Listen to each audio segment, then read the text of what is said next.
Hey everyone, welcome back to my channel, Own Your Own Freedom.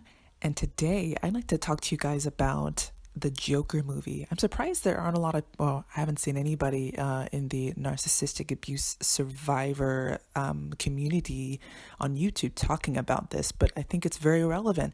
So I managed to get up the nerve to go see the movie The Joker. I say get up the nerve because I typically don't like watching movies that have been hyped up and everyone is raving about it or everyone's disgusted with it. And I typically wait a long time before I actually go and make the investment. When all the crowd is going one way, I typically go the other direction. I've always been that way, and I think especially that increased after leaving my narcissistic household. But I saw the movie, and there's something surprising about this rendition of, I would say, the Batman series.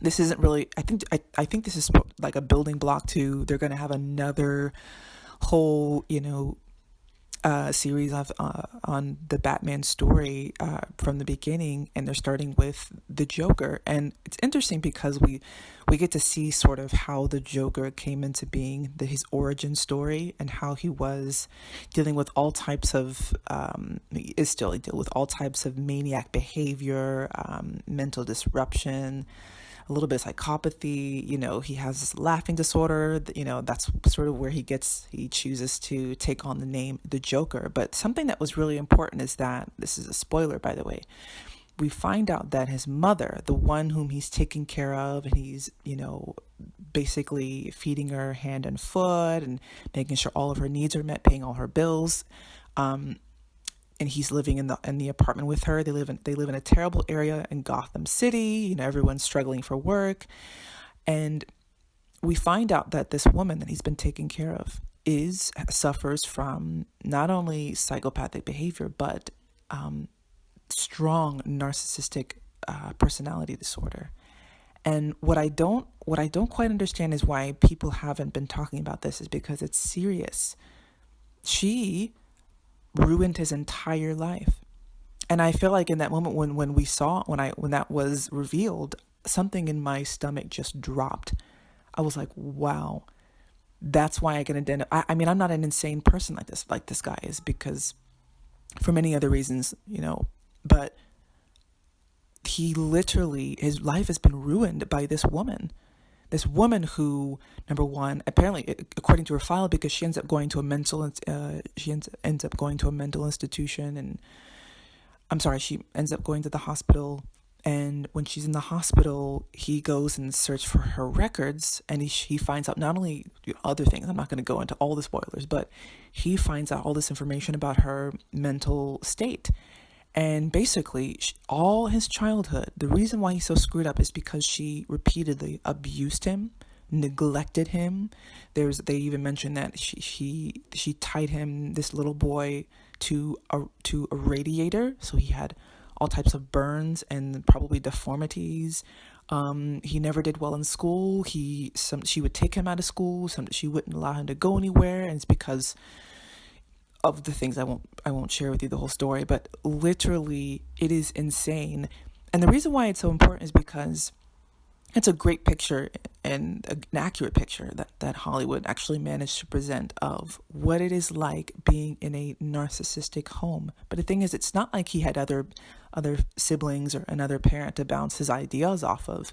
It was just her, filling his head with all these lies about the world, lies about his father, lies about whether about his talents and abilities.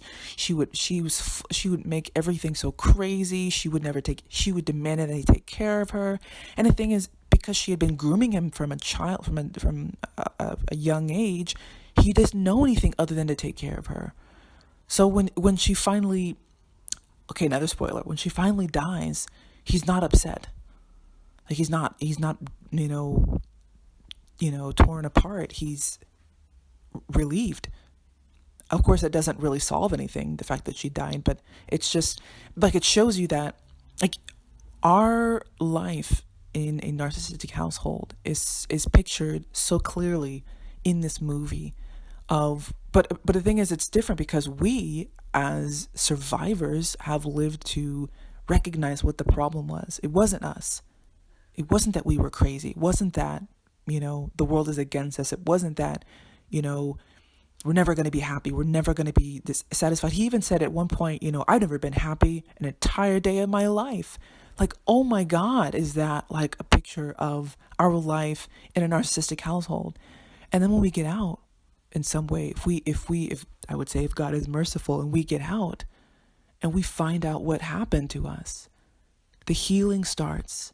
We start to see what normal looks like. Unfortunately, this Joker guy didn't get to see what normalcy looked like before, he had sort of this mental break.